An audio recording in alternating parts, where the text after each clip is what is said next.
Good evening. You're listening live to the Xtreme Movie Show. I'm your host, Rob. Alongside me tonight, I have Professor Pixel. We're continuing our James Bond coverage as we watch the films in order and review them. Professor Pixel, of course, is the young 20-something millennial that hasn't quite seen all of them, and I, being the host of the Xtreme Movie Show, the 80s-based channel that we review lots of things here at, I've seen it many times. I'm a big Bond fan, so it was interesting to have a chance to go through all of these. And, of course, you can catch us doing our own thing, too, on our Twin Peaks, where we're getting ready to drop another episode 2. We're in the middle of season 3. But Pixel, when I think of Diamonds Are Forever, I think of a couple things. One, I think of an incredible opening song, Shirley Bassey. It's phenomenal. Of course, it marks the return of the Sean Connery that we all know and love. But at the same time, you and I both really, really loved On Her Majesty's Secret Service. So it's kind of hard to place this when you get interrupted by a different actor. But that being said, you take out On Her Majesty's Secret Service. This, to me, is not one of the better of the Bond films. It's watchable, and there's some likable things in there, but then there's some things there that I just shake my head and go, why the hell are they doing this? I don't get the British humor or why it got put in there. And it's distracting and slightly annoying, but it's not bad. It's almost like it's a guilty watch pleasure where you go, yeah, I know it's bad, but it's Bond and it's still digestible. So it's just sort of there for me. And later on, when we go to review our Bonds by actor, we're going to be interesting to see where this comes, because this is going to be near the bottom for me. But overall, I do think it's not a bad film, and it's got some good things to discuss. I'm looking forward to going into them. What's your initial take on this? Yeah, no, I kind of agree. After the last movie, which I absolutely love, it is without a doubt one of my favorite classic Bonds. This one is just, it's like they had the idea of, let's kind of follow up where we had it last time, and then just go back to formula. And it's, I just don't think it's better for it. There are some things about this movie that I really love and I look forward to getting into, but I think our best way is to just go ahead and start digging on in. Take it away. All right. Well, we start with a man through paper walls, and we're getting a weird look at this fight between Bond going man to man as he says, "I'm looking for Blofeld." Ultimately, he's led to a girl named Molly, and she's out there tanning in a bikini, and he goes up and he starts his usual way until he has her down, and he says he wants information on Blofeld. We are then led to a facility. There we see a mud bath, as it seems that Blofeld's going to be going full face reconstruction. In the bushes, there's a man that we see that looks to be Bond, and he manages to get somebody else in there, and he sneaks into the place, and he moves to the mud pit and drowns Blofeld in the mud. But he washes off the face to see that it's not actually Blofeld. Blofeld now has hair as he comes out and says, "Put your hands up, Mr. Bond."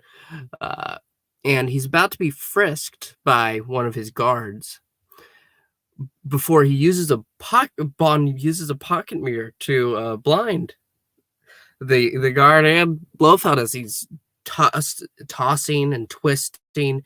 But ultimately, Blofeld is sent into a bubbling pool where he looks like he's boiling alive as Bond says, welcome to hell.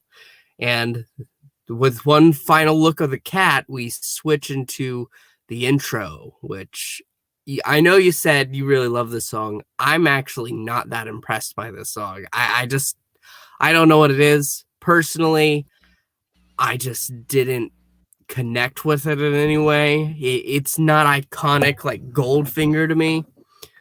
But, that's just my taste. Well, I'll tell you why I think it's iconic.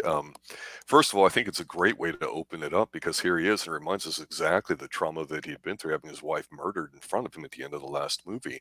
And of course, yes, they've changed actors, so that's fine. We understand that. But I thought it was a very exciting way to do it. And of course, I've seen this 50 million times, but One of the things I'll just throw right out there is that one of the negative aspects I think of this film, and it might be a positive for some, is that it seems like other than this opening gambit, there's really nothing about his wife and getting justice, or that he's a changed human being. You wouldn't even know he'd been through what he had been through, except for this film or this opening gambit, which I get it. It's an action type spy thing, so they're not going to care too much about that. I think it's a decent opening. The guy that plays Blofeld, I forget his name, but he was, of course, in Rocky Horror Picture Show, and that's what I always think of him as. And I never liked the guy. I could never stand him. I think he's an awful Blofeld. He's just sort of sitting there and making stupid jokes, and they're not even funny. At least with the other ones, are over the top, like Donald Pleasance or something. It was kind of cool. But here, this guy just does not.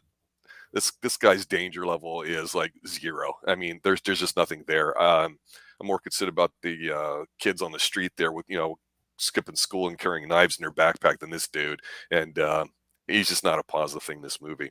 The Welcome to Hell Blofeld, that's pretty badass. I was like, okay. But yeah, the opening song, Shirley Bassey, it's I'm not saying it's one of my personal favorites, but I think it's a very good song. I think the lyrics, instead of just being a bit generic, like Goldfinger talking about the villain, which is not a bad thing, this one's just a bit more I want to say mature, in the sense that talking about the cynicism of women and diamonds and life and all that stuff there too. And I thought that was pretty good, because the one thing about his performance that Sean Connery has in this film that I do like is that for the most part is pretty good, but as the movie goes on, we see that it sort of goes from this cynical, serious, even older, more mature, even physically looking Sean Connery.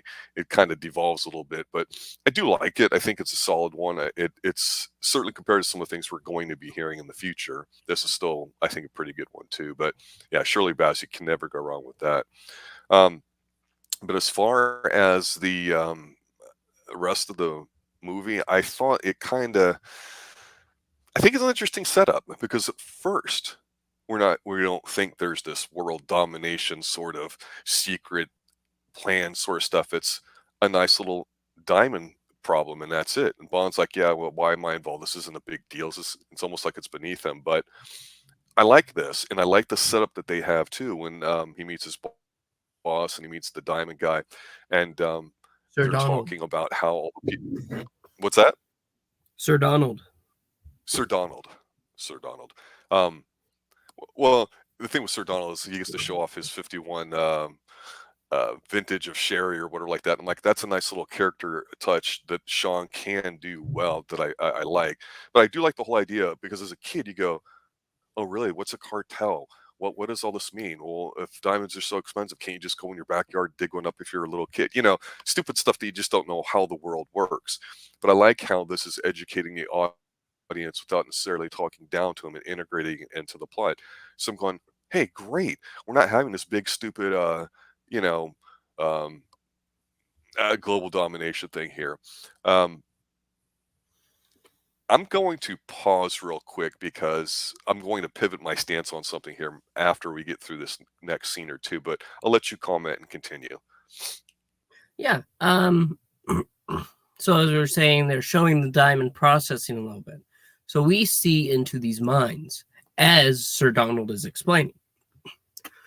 But we are then introduced, as it cuts to the location, South Africa, I believe, and we see two figures. And I forget their exact line, but we know them as Mr. Went and Mr. Kidd. They're meeting a dentist, one who was shown taking diamonds out of miners' teeth. I guess a little smuggling operation. And Mr. Kidd fakes a pain, and that's when Went goes behind this dentist, and who's there to exchange these diamonds, and kills him. Then we see them take this briefcase to this chopper that lands, and the pilot says, well, we were supposed to be seeing Dr. Tyne. And they simply explain that, Dr. Tyne was unavailable, so he sent us instead. That's when we cut. That's when we cut back to Donald saying that the process isn't perfect, and they need to know who is interfering with their operations. The poor helicopter pilot doesn't make it, but we see Mr. Went and Mr. Kidd go to this older lady named Mrs. Whistler, and leaving.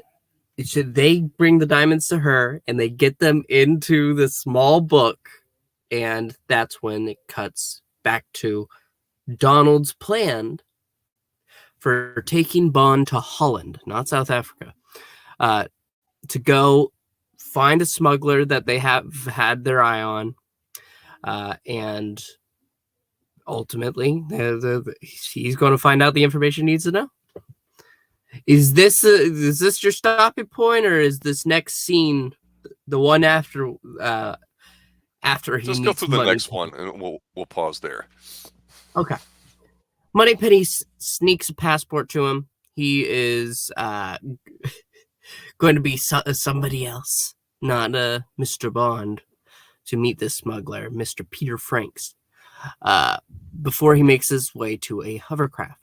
As we are passing this skinny bridge, as our tour guide explains, and we see sights. There's a body. Mrs. Whistler is dead, and Mr. Kidd and Mr. Went joke about bringing pictures for the kids like she asked.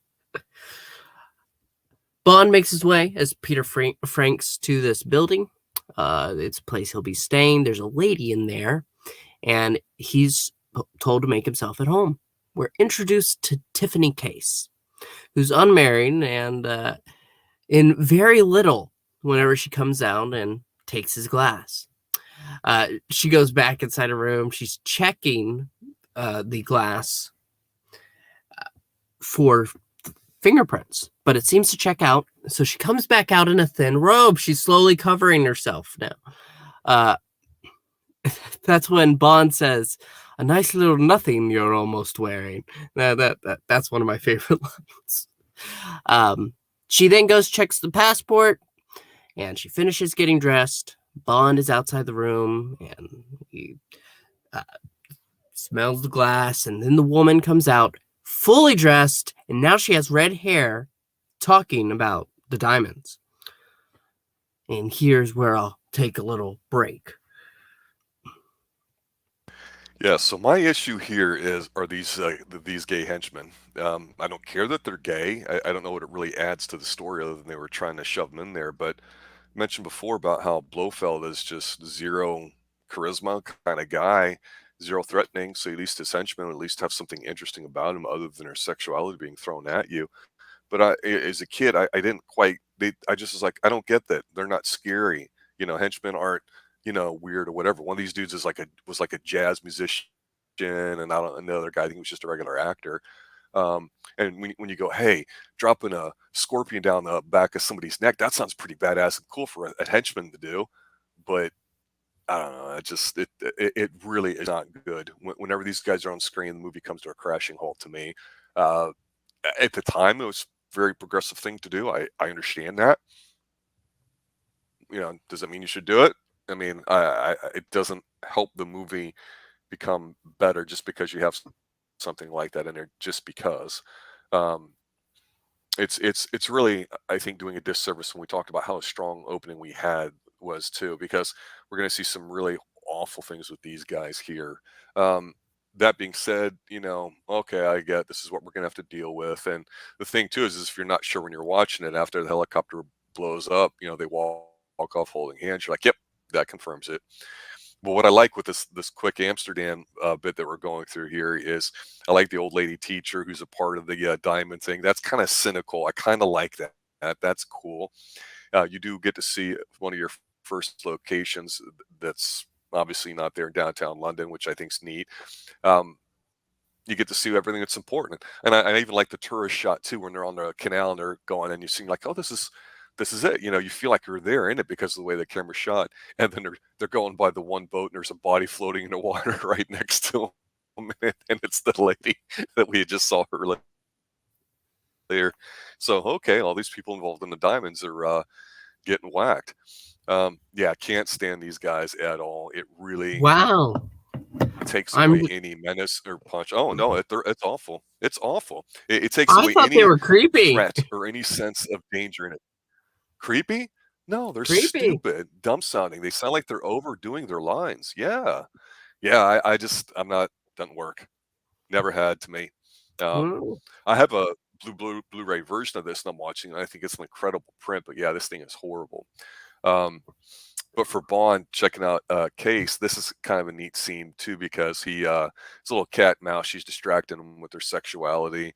Um, your favorite line was interesting, but mine is when she comes out and he's like, weren't you a blonde when you came in or something like that? Or and she goes, why does it matter? And he goes, as long as the collar and their cuffs match, I don't really care. I'm like, that's cute. But I like how she figures out who he is by taking his fingerprints, but he was one step ahead. I'm like, that's a cool way of doing something stupid with your gadgets or whatever without relying on them, which I do like. So, of course, his undercover is Peter Franks, which we'll hear that name a bit more. And then this whole little scene where he meets her later in the evening and he's pretending to be Dutch or whatever like that. And they have this big, huge fight on the escalator. Or that's cool to me. I like this fight. It's a struggle.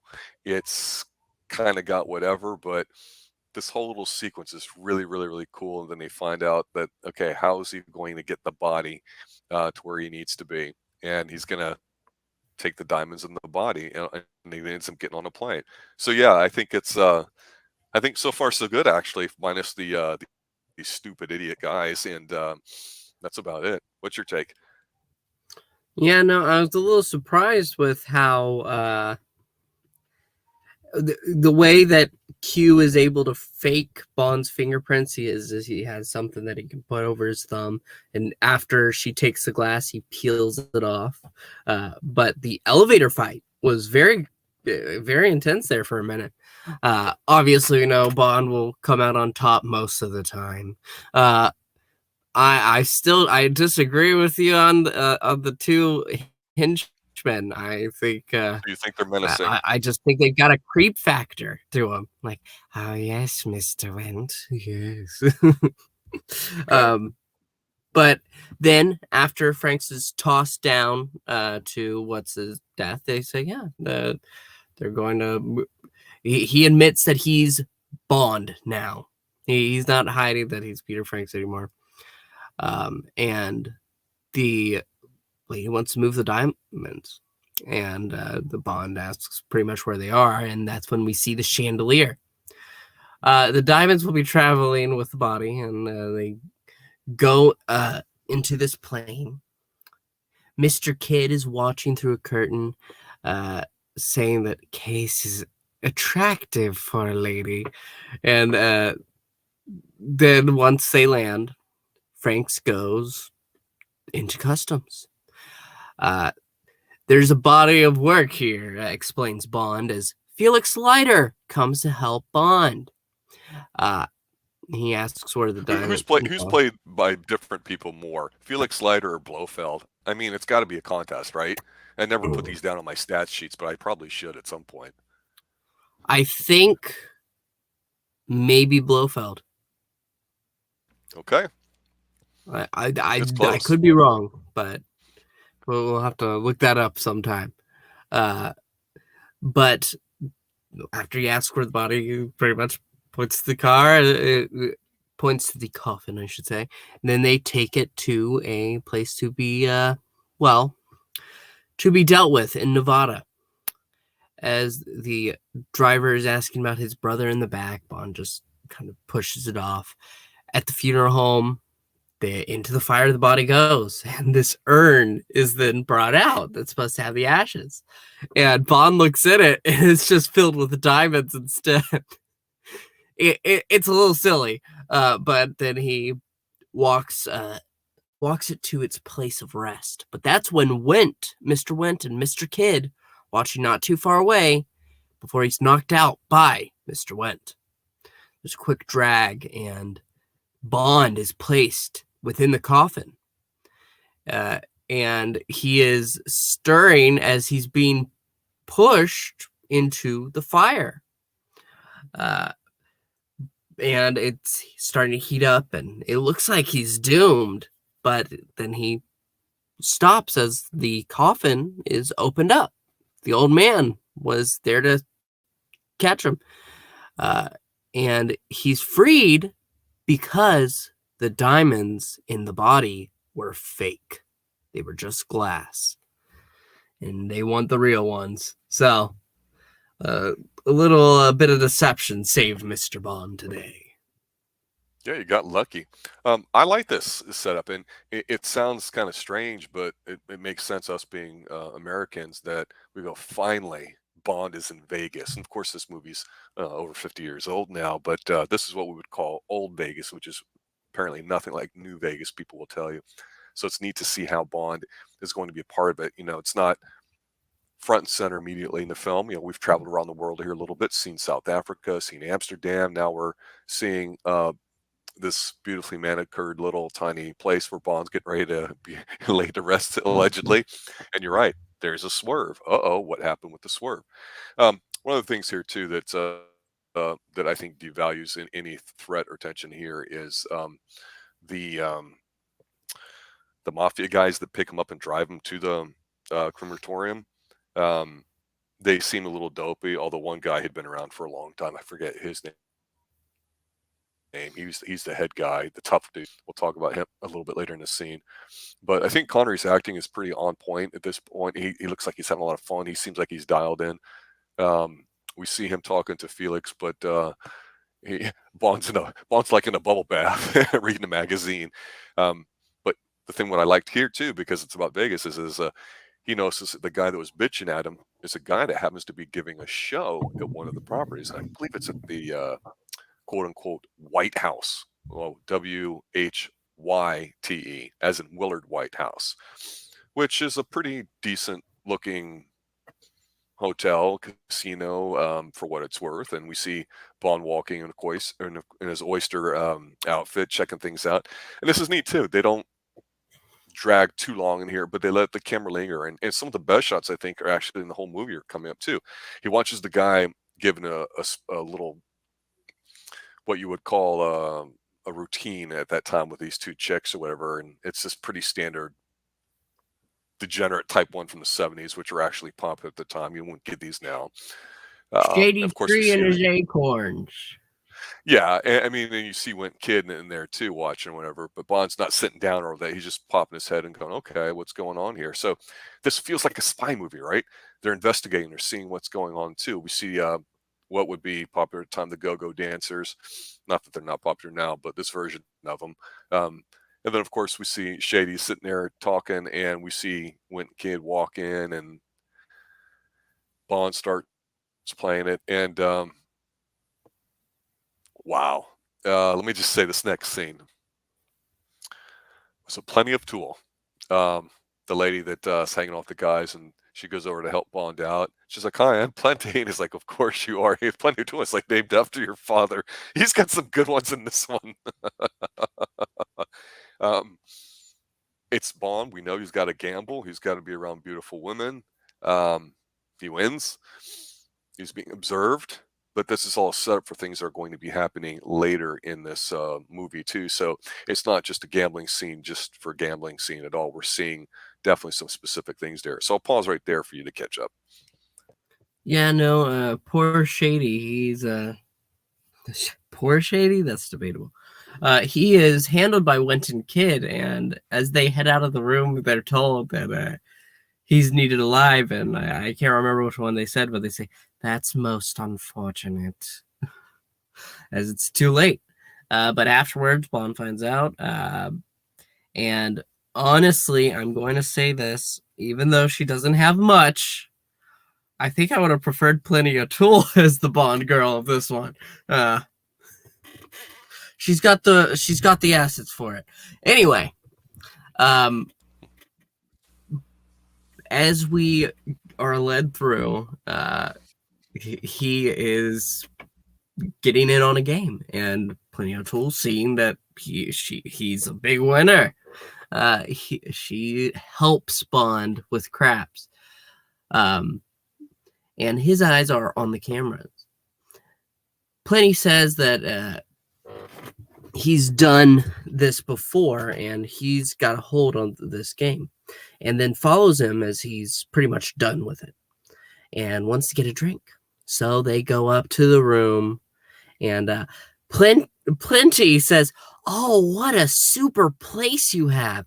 Yeah, she's a little annoying as well in the few lines they go ahead and give her. But then they start kissing, the dress falls off. She asks for just a second as she's going to go powder her nose, I guess, as the light turns on. The men are there for Franks.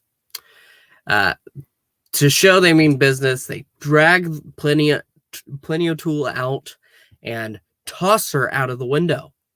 Thankfully, there's a pool not too far below that she's able to land in, and that's when the guy says that he didn't know the pool was there. So that's when Bond hits the guy, and he's knocked out. But the other men don't start attacking him. No, they take this guy that's knocked out and drags him outside. And Bond is a little perplexed. You can see it on his face, but that's when he heads into the bedroom to see a certain Miss Tiffany Case is waiting.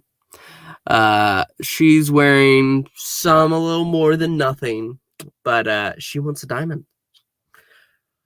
Bond then just gets undressed and he's ready for a little break before they have this conversation. She says after they're done that she can solve his problem if he gets the diamonds. And he says ultimately no, he won't get the diamonds, but she can get the diamonds for him. And he makes an arrangement with her to go ahead and get the car, and I'm going to pause here and let you go ahead and take over. Okay. Yeah, Plenty O'Toole, she seems like a bit of a airhead, which is fine. I don't mind. But what's neat about her is when like I say, I got a Blu-ray version of this. This thing is it's a good looking film. I mean, she looks very good, obviously. For Bond to see him in an opportunity, like I say, to be in Vegas, I'm really excited about it. And I feel like they're not overdoing it, because when we think of Vegas now today, we think of the shows, we think of 100 million things in your face all at once. And here, this is the chill kind of Vegas that I always kind of grew up on thinking about. It wasn't until the 90s when Vegas kind of really tore down a lot of the old stuff and became new stuff too. But I think these women are definitely very, either of them, I don't think either of them is a bad choice really for what the roles are to be there. They're not completely made to be looking dumb or stupid or whatever too. But again, the lack of threat or anything like in here is making it tough to go, okay, what's the threat? What's going on in here in this film? And Bond's obviously been gambling. He's been messing around with the ladies now. We're about a third of the way in. It's like, okay, I'm waiting to see this feel some traction. Now, that being said, I do like the fact how, it seems like a little spy thing, right? We're just trying to find some diamonds and that's it. There doesn't seem to be anything bigger yet.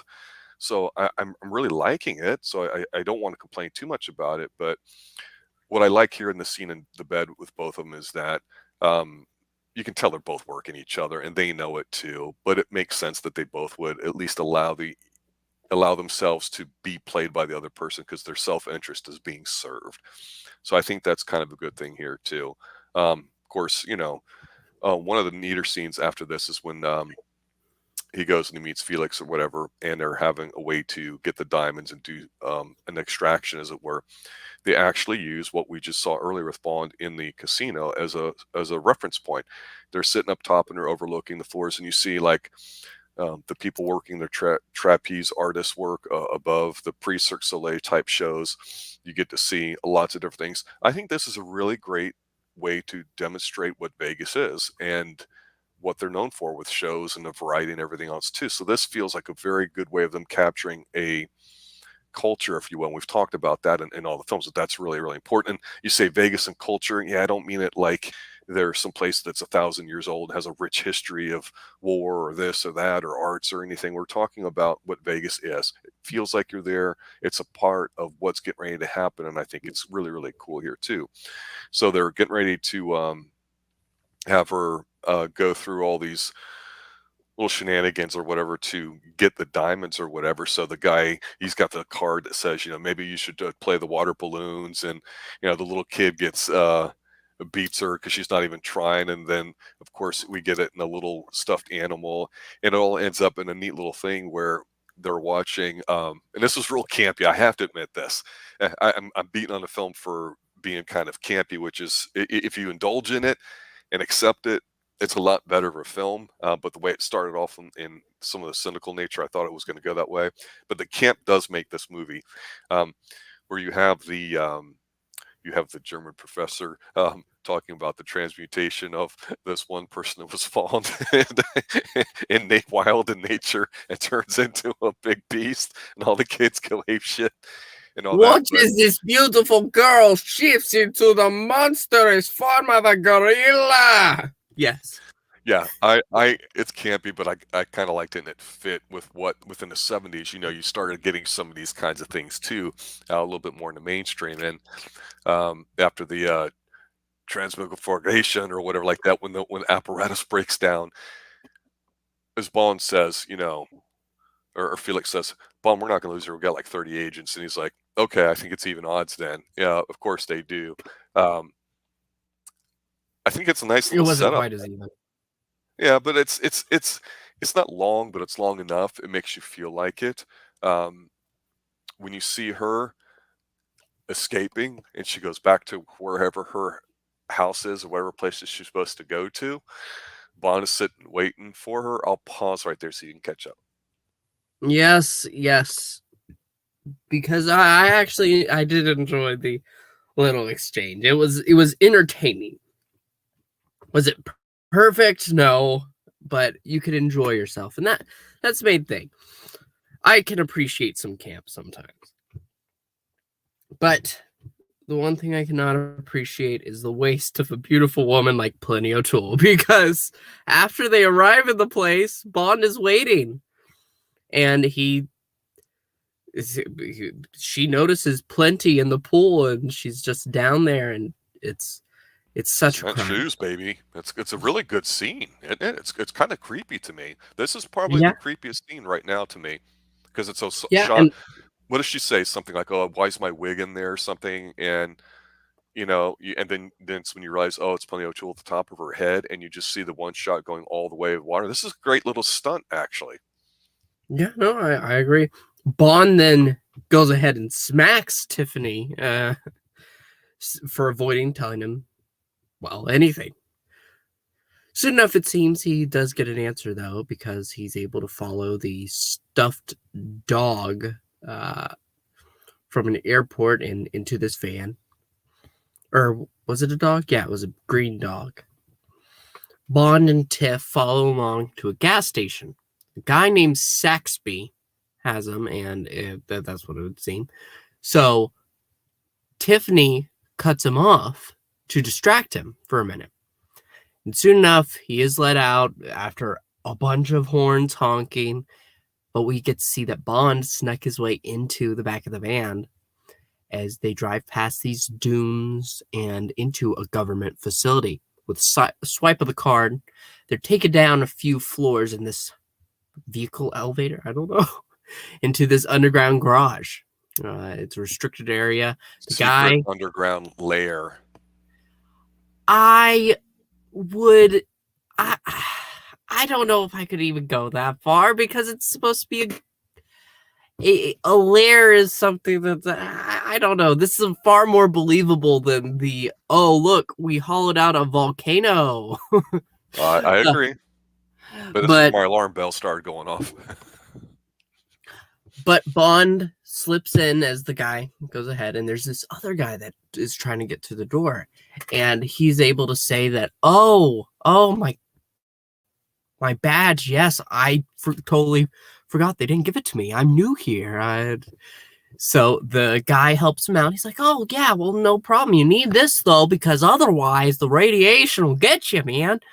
And that's when Bond is able to see the man with the diamond, Saxby. And so he puts on a coat and steps in and claims that he is who he was just speaking to as he speaks to Dr. Metz. Doc gets a call saying how they're finally there, and he's able to slip this tape. And that's when Bond leaves, and the other guy who says that, oh, well, no, that's me. I'm the doctor, don't you know, to do the check on your system. And that's when a chase begins. There's this fake moon landing.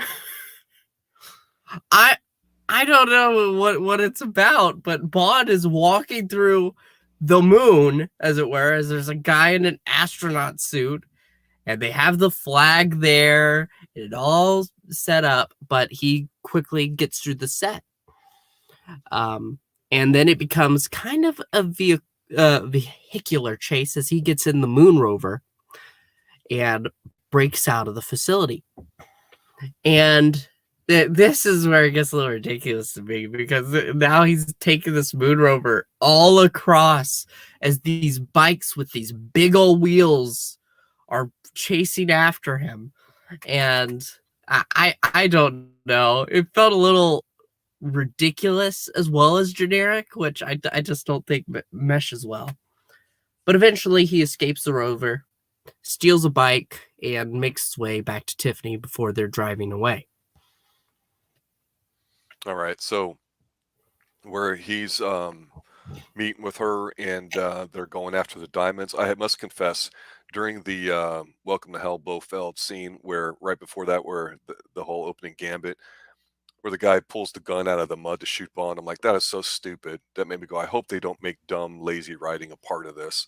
In here, I like how Bond, snuck into the guy's van while Tiffany was distracting the driver. But there's a guy standing right behind them in the car, honking a horn. I'm like, he could see Bond getting in. Not that maybe he's going to say something. I'm looking at that, go, come on, that's twice now. That would be almost really tough to do. Not the sneaking in part. I mean, you have a better chance of doing that than somebody behind you. And I don't know, it kind of ruined the sense of disbelief, I guess, if you will. I do like how this government / personal facility, whatever it is, we don't know, how when we have this little bit of spy stuff where he just goes with the flow and all that, I think it's kind of cool. It suits Connery for what he can do in his age at this particular point. Not that he's not still fit or capable, but he's not a young chicken anymore. So part of me goes, well, what would you have out in the desert? And part of me too, with the whole moon landing thing here, one of the set pieces that as he's breaking out of that we see, there's the conspiracy theory allegedly for the algo out there is that the moon landing was faked. A lot of people have thoughts of different reasons. It's been floated around for a very long time. I don't know if the writers put that in here specifically to be that way, because like I had mentioned before, in the early 60s, that was pretty much your peak of money being taken from the government and put into a lot of these types of research and development grants and in universities and all that. The biggest growth ever that we've had in terms of science came in the 60s and not since then. And this feels a little dated to me. But that being said, I thought it was a bit of a troll there too. When we talk about conspiracy theories, some people even think that Stanley Kubrick may have been involved with it and was responsible for actually filming the set itself. Now, does that have anything to do with this movie? I don't know, but that's what it reminded me of too. So I thought they put that in here just to kind of be campy, kind of like they put in, Mr. Wint, Mr. Kid to be campy.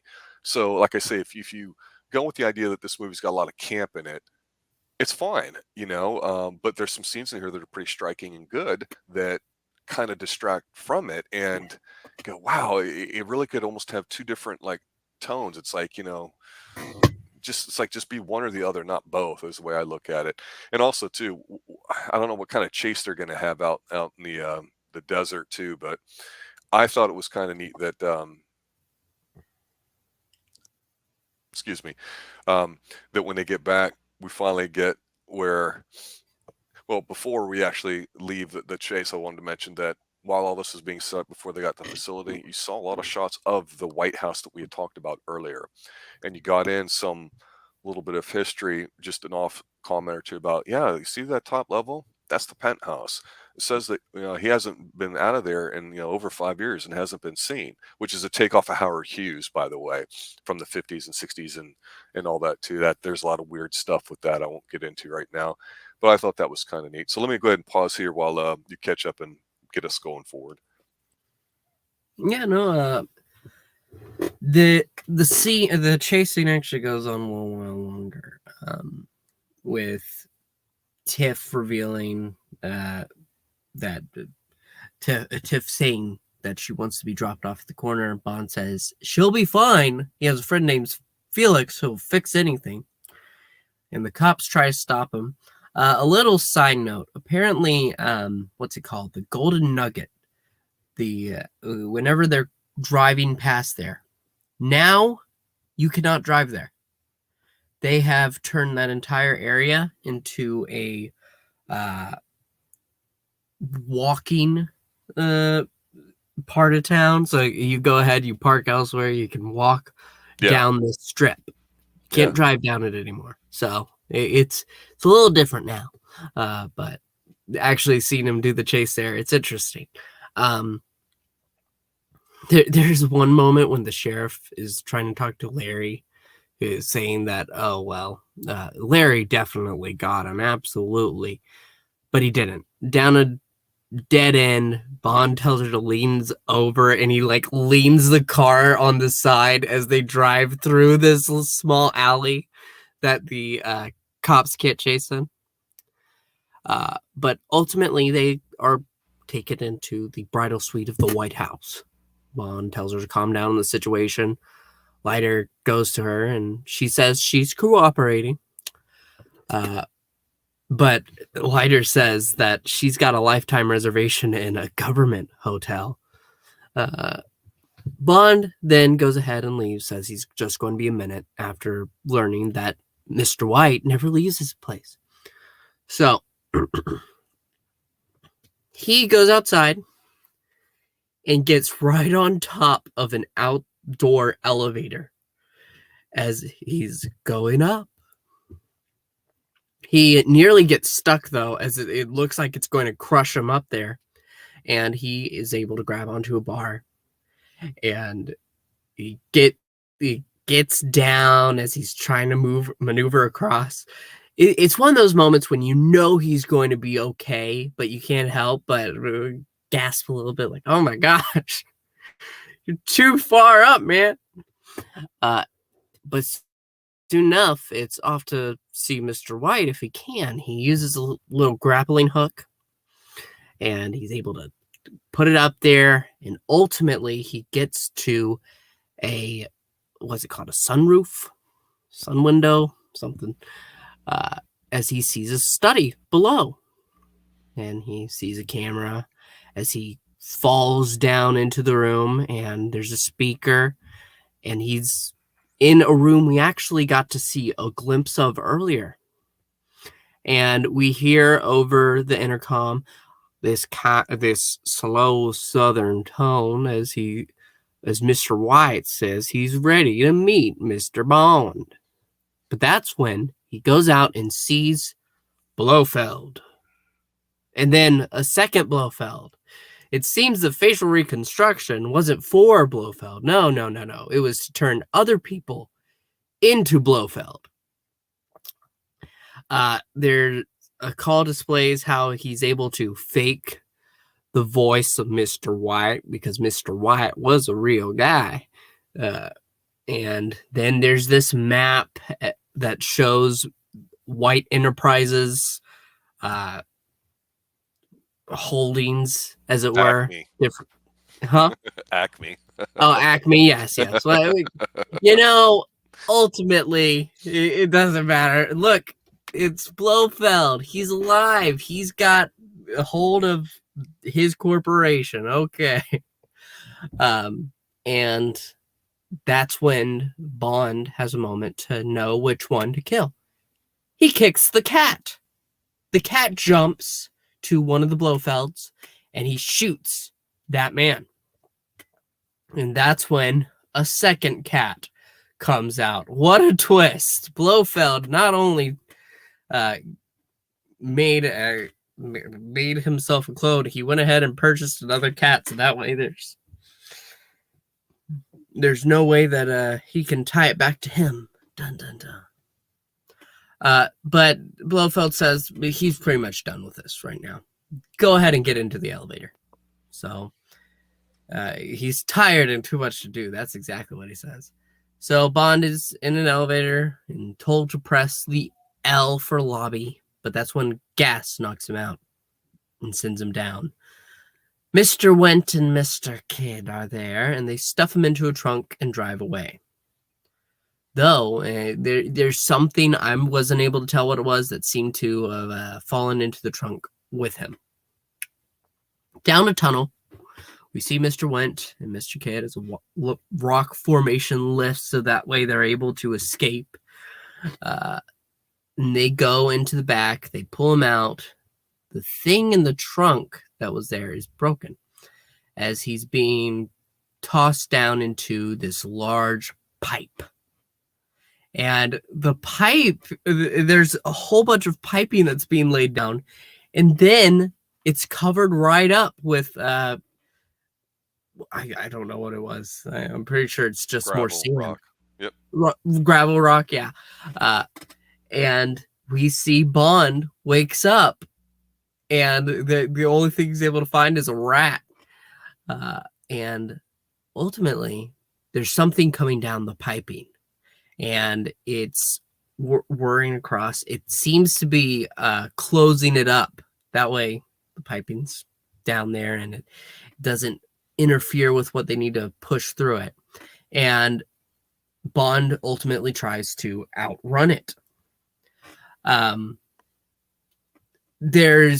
He's able to sabotage it, stop it, and that's when we see these other two guys that come down and they're like, oh, well, look what we have to do. There's something happened out there.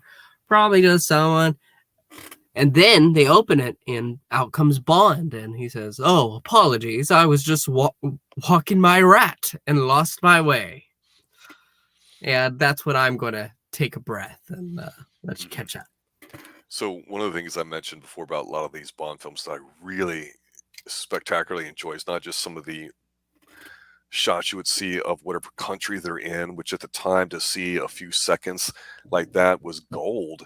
And here, again, this is over 50 years ago, this set piece that they're in for Bond's hotel room where Tiffany's laying out, and it's really, when you think about it, awful, but on camera looks pretty cool. She's laid out with this big like white mink bearskin, I don't know what the hell it is thing, covering herself up. She's seductively posing or whatever. But then I went, oh yeah, that's like an little inflatable balloon, or not balloon, pillow behind her. Oh, and yeah, the room that she's in of this bed or whatever she's laying in, it's just a giant fish bowl. I'm like see-through, and I'm like, yeah, it's so freaking tacky for the 70s, but that was a thing. But the set piece is fantastic. It looks great. It's like I feel like we're in big Vegas in this room, despite most of what we're doing it's not Vegas. It's on backstage lots. They did a good job of mixing back and forth there to remind you that you're in Vegas and that it's still really important, especially with the big car chase that you had mentioned before. Now, the Bond scene here, where he sneaks into Willard White's penthouse, I think it's a nice little scene. It's not over the top Mission Impossible 4 climbing, right? Okay, so I mean, some people go, "Oh my God, they're skiing the Spawn thing. It's going to be awful," or "Oh my God, there's going to be rock climbing. It's going to be awful." But the rock climb, or the climbing in here is not too much, and it works for what it is. It's not the main focus, but it's there just to provide us a little bit of kind of adventure, I think, to it. And I think it's kind of cool. But I gotta say, when he gets in, he's in Mr. White's toilet. So he's sitting in there, and I thought, my God, this guy's got one of the best toilets there is. When you look at it, I mean, he's got like 5 or 6 phones. He's got his own little brandy tray. He's got like 7, 8 newspapers on golden racks next to the toilet paper. He's got a bunch of lights. He's got a separate recliner. I mean, and this is where he does his business. I mean, I'm like, wow, in the pantheon of great toilets and movies, Willard White cannot be underestimated here. I just thought that was kind of campy too. Now, for when he actually meets Mr. White or Blofeld A and B, I was like, okay, now these guys are just camping it up. So I'm kind of like, and then when they had focused on the cassette earlier and some of the stuff, it's like, okay, whatever is going on with that's going to be a thing. And then you've got the Acme Enterprises map thing. This reminds of other scenes we've seen in Bond films. That's fine. It is what it is. It's not a bad looking set piece though. Um, I do like how when the second cat comes out though, did you notice that one was wearing all the diamonds? That's pretty badass. That's cute. Yeah. Yeah. What did he say? Oh, wrong pussy. Yeah, but and, and again, here's something I'm gonna bitch about, but I still kind of liked. You could have killed Bond, but you don't. Okay, so you bury him out in the desert to die instead of just killing him. Okay. You put him in a pipe not knowing when he's going to wake up. Okay, Mr. Wint, Mr. Kid, you guys are supposed to be really vicious bastards. Why don't you do a little scorpion thing there? Nope, won't do it.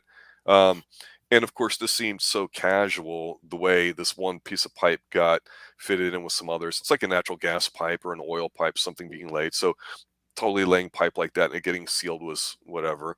I kind of thought that was cool. I liked the fact that he had he had to get on top of the electronic device that was sealing it from the inside, and he got out with the rat. I kind of like that. It's a little escape thing. That's what I like. It's a little spy-ish, even if the setup was extremely convenient and silly. I did like it. Plus, he's wearing a suit and he's got the flower and his lapel and all that. I like that kind of stuff. It's occurred to anybody watching it now that we're about 2/3 of the way through, and so things are starting to pick up. And this is where we see Q in there, and Bond is now on the voice changer, aka the pre-screen device by about 50 years too, trying to set stuff up because they're trying to flush out the real Willard White. So they set up a thing where he goes, he's outlived his usefulness, go kill him. So they happen to find out that there's this location that they're going to, and they go to make haste to get there pretty soon. So Bond, arrives at this facility, this house. It's a nice looking house out in the middle of nowhere, which who knows, where that's at actually in Vegas today. It's probably only a mile or two out. But this is a beautiful looking Vegas style home where he walks in. And then you get, to me, probably the campiest part so far of the whole film. And that's just the whole Bambi Thumper kind of fight. I mean, he's supposed to go in there to get him, and Bambi and Thumper decide they want to try to beat him up, and they do it. And it's kind of neat watching them have this little tussle because they're gymnasts, and that's what their whole routine is. I thought, well, if he was allowed to go move him, what's the problem, Bambi Thumper? So I don't know. I just have to sigh and go, that's just a part of the film. Oh, Bambi Thumper, that's the one where they almost beat his ass. And I'm like, yeah, okay, whatever. And if you got a lesbian vibe from these two, that's fine too. But they're both very fit women, very athletic. It's got enough of Bond falling and breaking stuff like we see, his stunt doubles do in his films. But, I hate to say that it's dark when he's beating up on women, but when he almost threatens to drown both of them before they reveal Willard's location, I'm like, that's one thing Sean Connery always gave you that sense of danger, that he could take care of business if he had to, despite his age. And with all the camp that's been going on in this film, it's a bit of a letdown. So like I said, you have to just go with it because this is iconic for a lot of people. For me, it's just sort of there. I don't mind it. It's just, it's better than Wint and Kid, though, that's for sure. What's your take? Yeah, no, I don't know about that. I think I don't know, the way Thumper was looking at Bond, I didn't catch any lesbian vibes there. But whenever they're fighting him and ultimately he gets him in the pool, that's when it's over. He's got him by the hair and he's just waiting for the location, as it were. And they learn it pretty soon, and they go down and they meet Mr. White. It's Jimmy Dean. when it's like Bert Saxby, he's fired. I thought Yeah, that was because funny. he's shot at as soon as they step outside the facility. Yep. And who's the guy shooting? It's Bert Saxby. And tell me he's fired. Yeah, that was great. Tiff, because we cut from there to Tiffany, and she's telling Gambling Q and talking to him, trying to get in his good graces. And as she's saying, you could maybe put in a good word for me. And that's when she's noticing what he's doing. He's using this electromagnetic, whatchamacallit, against the Thingy, slot the appropriate machines. word. Doohickey, yes. He uses it against the slot machines, and he's cheating, and explains that he's never gotten a chance to use it, so now is the time. But that's when Tiffany notices Blofeld, or at least a strange-looking woman, as she's going after him, and is led to a car, and then forced inside, where we could see Blofeld just, trying on his drag costume before they're driving off. Back to the lab we were at earlier. Mr. White's not happy and calls to hear his satellite is up in space. And he didn't confirm it, wants to cancel it, but there's premature separation. They try to abort, but they can't. Mr. White says then, whatever's up there, your Mr. Blofeld's got control over it.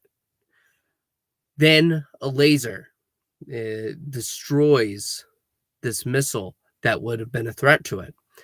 And afterwards, a submarine is blown up by the laser from the satellite. Bond and company then go into the office. The FBI are going after Blofeld in the tunnels, looking for him there, as more missiles are just destroyed by the satellite above. Jimmy Dean then comes on out. Mr. White says the country is up for ransom. And they figure out that the cassette that we saw earlier is what's being used to allow control over the satellite above.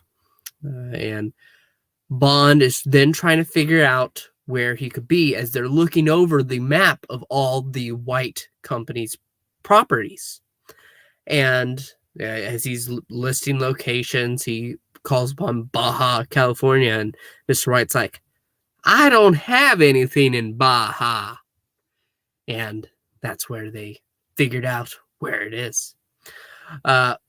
Blofeld is nice and cool as Dr. Metz is worried. There's a plane approaching. One of those oil tankers is where they're at. There's a plane approaching and a man in a parachute. No, it's no man. It's a ball. But inside of that ball that comes to the edge of the oil tankard, as it were, oil rig, that's the term. There's Mr. Bond, and he's pulled up, and he seems to be giving into the lift, and he's taking a Blofeld, and Blofeld tells him to search him and bring him over to him. And that's when we see Miss Tiffany Case. She's just laying there in a bikini, and she seems to just be going along with it. And Blofeld seems sure that he's convinced Miss Case to be on his side, but she is able to then sneak the tape to Bond before he's taken down. And he then goes to explain how they could destroy any place with it. Washington, D.C. is the next location to be under the threat of the laser. And this is when I'm going to take a moment and let you take over as we're approaching our end here. Yeah, it seems like it comes on quick. I've enjoyed this moderately paced vehicles, almost slow and quiet in some places. So it's been actually captivating of a lot of things that I've always personally enjoyed more than others, which is more the spy stuff rather than the action stuff. And I think we get in a healthy dose of it. But again, the camp rules the day here, because you're right. This guy's dressing up in drag. He looks awful. It's not even a disguise. It's a complete joke. It's like whatever. And part of me just goes, wow, after that masterpiece of a film that we had, we're reduced to, gay henchmen and men in drag here for over the top camp rather than something subtle and trying to be tasteful sort of thing. It's a bit disappointing, really. But yeah, Bond gets lucky as far as locating the place, and all of a sudden, we go from not knowing what the hell's going on to, oh yeah, let's watch the Chinese Red Army, get a whole entire platoon nuked out of existence with this laser beam, and then let's watch this other one get taken out by a laser beam. I went, wow, this got ridiculous really, really, really quick. Oh, the Earth is, ransom or whatever. Lame. Just at this point, I'm just wanting it to end, to be honest with you. But I've always had a problem with Bond films with the end, the big finale, as it were. That's just me, because a lot of times it's not very satisfying in a way, and again, no sense of dread or no sense of, oh my gosh, the world's at risk or whatever, or this guy's really serious, he's really smart, therefore we should take him seriously. No, so this is just a convenient way of getting the movie done, which it is what it is. It's I don't know. We've seen this exact same ending many times before in some of the other Bond films to me, and this is where I think it just gets forgettable. I really don't like how here at the end we've got, well, let's just say this. When Bond approaches the oil vessel, the small little rig, I did kind of like how he was in the ball that dropped and he could just run towards it. I thought that was kind of cool, right? I mean, without being overly complicated. We would see that probably later in some other Bond films. But this was just, feels like an afterthought at the end to me.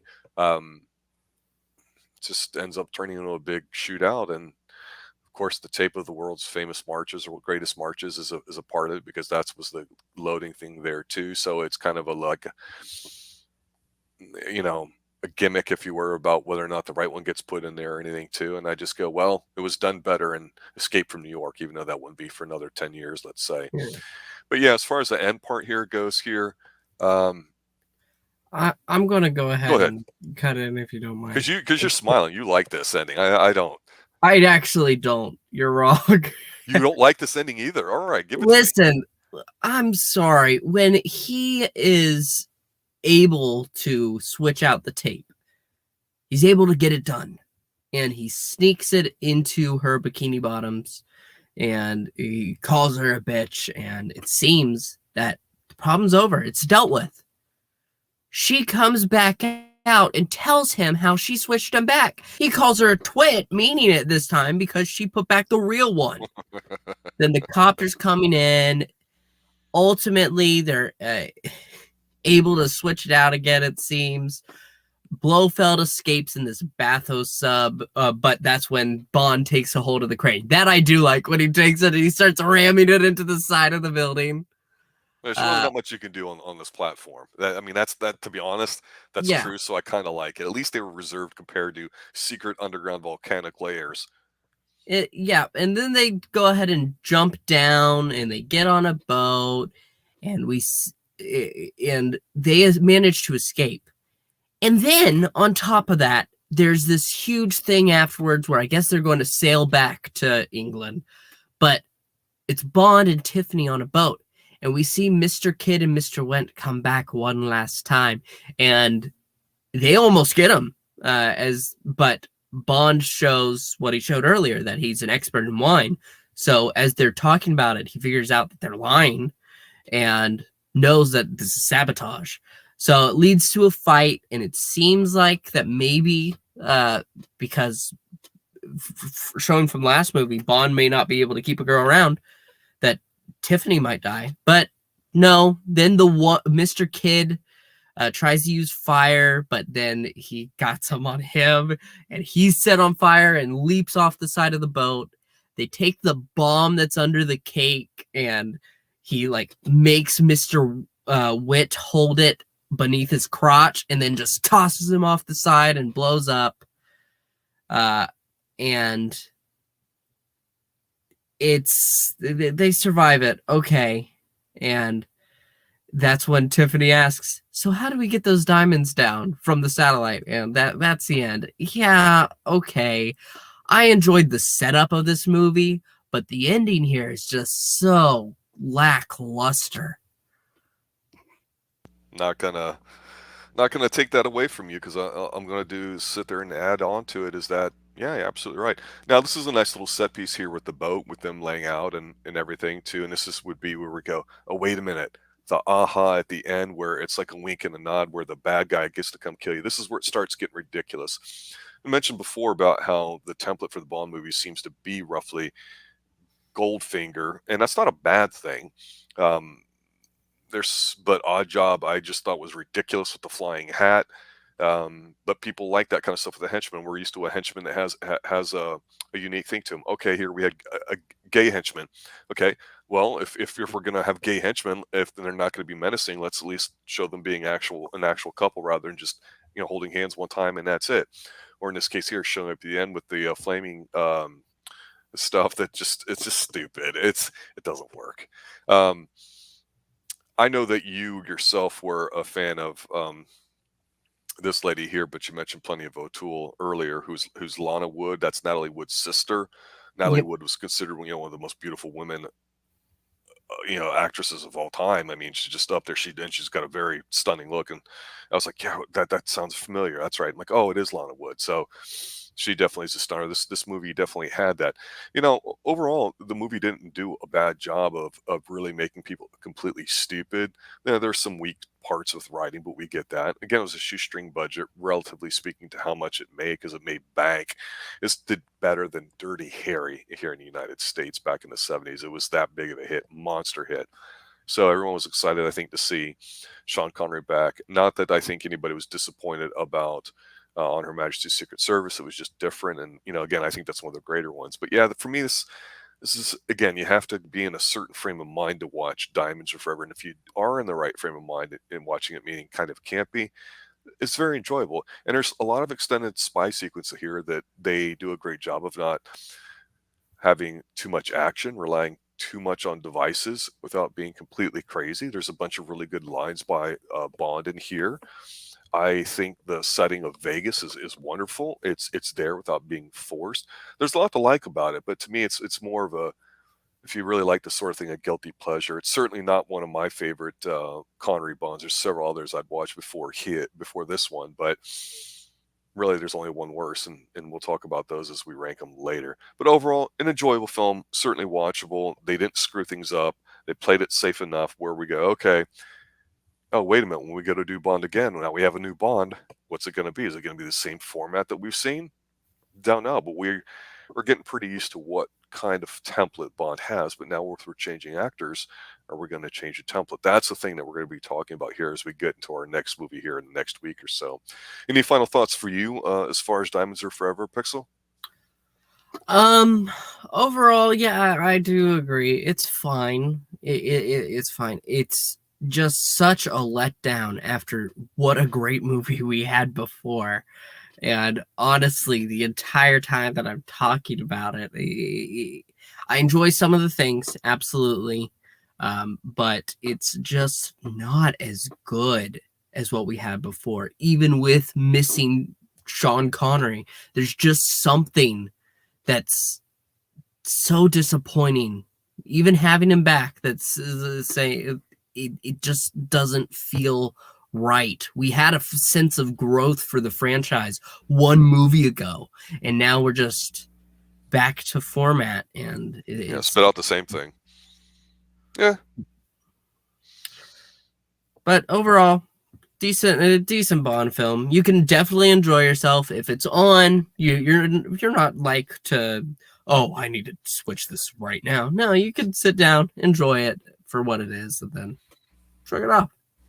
Yeah, definitely the chill wave kind of version of Bond here, which is not a bad thing. It does feel a little different than some of the others, so I got to give it credit. It has a personality of its own, but just not a great film. Yeah. Well, there you have it, ladies and gentlemen. Diamonds Are Forever here in our continuing review of the Bond series in order from Professor Pixel, young 20-something millennial guy, and me, your host, Rob, here of the Xtreme Movie Show. Check us out as we're getting ready to drop another episode in a week or two of the next Bond film. Surprise, surprise, new actor, new film. It's going to be interesting. Maybe this template's going to change. I'm excited to talk about that. We're also been dropping our Twin Peaks here. We're at season 3, rapid past episode 8, 9, 10, 11, around there. So get ready for another one to drop there. We're finishing that up. Got a lot of things to look forward to here on Xtreme Movie Show. Thanks for listening, everybody. Thanks for getting the word out and sharing your enjoyment about this particular stream that we do, as well as anything else that we have here. And again, if you have anything that you'd like us to cover, drop me an email, message us, let us know too. Check out the community tab too, as we occasionally put up polls so you, the viewer, the listener, can help guide us where we want to go. Everybody, thanks for listening. Have a good night. And as always, stay extreme.